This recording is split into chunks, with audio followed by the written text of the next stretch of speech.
नमस्कार, आप देख रहे हैं द बिहार टॉप। मैं हूं आदेशपुरी। बीपीएससी के द्वारा 67वीं सिविल सेवा का फाइनल परिणाम घोषित कर दिया गया और 799 कैंडिडेट चयनित हुए। आपको बता दें कि अमन आनंद जो है वो प्रथम स्थान उन्होंने प्राप्त किया। पहले से ही वो आरडीओ की सेवा में चयनित थे, बीपीएससी के द्वारा ही परीक्षा में वो पहले से चयनित थे। इसके अलावा बता दें कि बहुत सारे कैंडिडेट्स जो हैं वो पहले से चयनित थे और 67वीं में उन्होंने अच्छा प्रदर्शन किया है या फिर उनका रैंक नीचे है।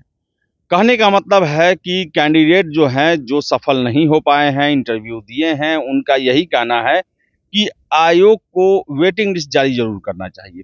आपको बता दें कि 2 दिन पहले ही सिविल सेवा के द्वारा वेटिंग लिस्ट जारी किया गया है और अन्य पीसीएस के द्वारा भी वेटिंग लिस्ट जारी किया जाता है और ऐसे में बीपीएससी के द्वारा भी वेटिंग लिस्ट जारी किया जाना चाहिए। आपको बता दें कि जब इसके बारे में पूछा जाता है तो आयोग का कहना है, पहले से भी 2-3 साल पहले भी जब हमने पता लगाया था तो आयोग का कहना था कि ये काम सरकार के जिम्मे है, यानी कि सरकार जब हमें आज्ञा देगी तभी हम वेटिंग लिस्ट जारी कर सकते हैं। और आपको बता दें कि 2 साल पहले विधानसभा में ही प्रश्न किया गया वेटिंग लिस्ट जारी करने को लेकर, तो सरकार का यही जवाब था कि हम वेटिंग लिस्ट जारी नहीं कर सकते हैं। लेकिन बता दें आपको कि छात्रों का प्रयास जारी रहा, राष्ट्रीय पिछड़ा वर्ग आयोग तक गए और आयोग के द्वारा भी सरकार के और आयोग के बीपीएससी के अधिकारियों से बात की गई थी। लेकिन आपको बताएं कि 64वीं के समय में वेटिंग लिस्ट जारी नहीं हो पाई थी और फिर से 67वीं का रिजल्ट आने के बाद से कैंडिडेट वेटिंग लिस्ट जारी करने की बातें कर रहे हैं। उनका कहना है कि देखा जाए तो 64, 65, 66 में कितने ऐसे पद हैं जो कि खाली रह गए। खाली रहने का सबसे बड़ा कारण है कि चूंकि पहले से चयनित कैंडिडेट परीक्षा में शामिल होते हैं और बहुत सारे कैंडिडेट का जो है मनचाहा जिस सेवा के लिए वे आवेदन किए रहते हैं उसमें उनका चयन नहीं हो पाता है और वो बहाली के बाद जो है वो नियुक्ति प्रक्रिया में शामिल नहीं होते हैं और सीटें खाली रह जाती हैं। समय समय पर समाचार पत्रों में भी ये निकलता है विभिन्न विभागों के द्वारा कि आप परफेक्शन आईएएस सिविल सेवा बीपीएससी यूपीएससी परीक्षा के लिए एकमात्र समर्पित और रिजल्ट ओरिएंटेड संस्थान, बेहतर सफलता के लिए केंद्रित। Perfection IAS foundation course Hindi और इंग्लिश माध्यम में विश्वसनीय गाइडेंस के साथ सुनिश्चित की जाती है। 64वीं, 65वीं, 66वीं बीपीएससी परीक्षाओं में सबसे ज्यादा 107, 69, 131 क्रमशः रिजल्ट देने वाली संस्थान perfection IAS, Kumar tower, boring road, Patna. जो सीट है उस पर आकर ज्वाइन करें। लिस्ट भी जारी किया जाता है। तो बता दें आपको कि ये सब देखकर छात्रों का जो है वो कहना है कि जब सीटें खाली रह जाती हैं तो ऐसे में सरकार को ये प्रयास करना चाहिए कि वेटिंग लिस्ट जारी हो। अगर वेटिंग लिस्ट जारी होगा तो इससे कई छात्रों को कल्याण हो जाएगा।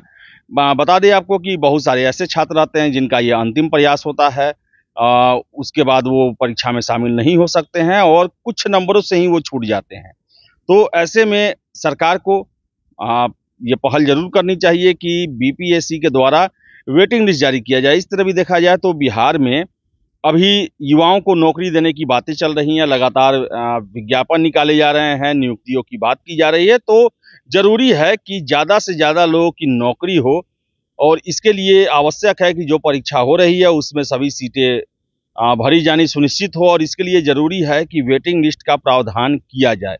तो छात्र यही कह रहे हैं कि अगर आयोग के पास ये अधिकार नहीं है तो आयोग सरकार से पहल कर सकता है और कैंडिडेट्स का कहना है कि बीपीएससी के अध्यक्ष पर से उन्हें काफ़ी उम्मीदें हैं कि वो इसको लेकर कुछ सकारात्मक कदम उठाएं, पहल करें ताकि ज़्यादा से ज़्यादा लोगों की नौकरी लग सके। बड़ा ही अफसोस का समय होता है जब आप इंटरव्यू दें उसके बाद आपका फाइनल रिजल्ट ना हो और बाद में ये पता चले कि सीटें भी खाली रह गई और आप बेरोजगार भी रह गए।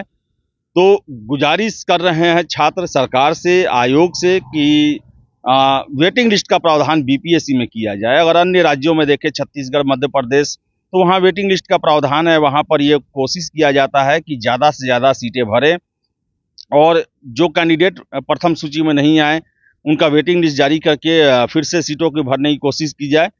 तो आशा करेंगे कि सरकार और आयोग के द्वारा इस पर पहल की जाएगी और वेटिंग लिस्ट को लेकर कोई ना कोई प्रावधान जरूर किया जाएगा ताकि वैसे कैंडिडेट जिनका अंतिम प्रयास था या जिनका नहीं हो पाया 1-2 नंबरों से और सीटें खाली भी रह गई हैं तो उनको कम से कम नौकरी मिल सके। तो देखिए इस पर क्या होता है। फिलहाल इस वीडियो में इतना ही। वीडियो पसंद है लाइक शेयर करें, हमारे चैनल द बिहार टॉप को सब्सक्राइब जरूर कर लें। धन्यवाद।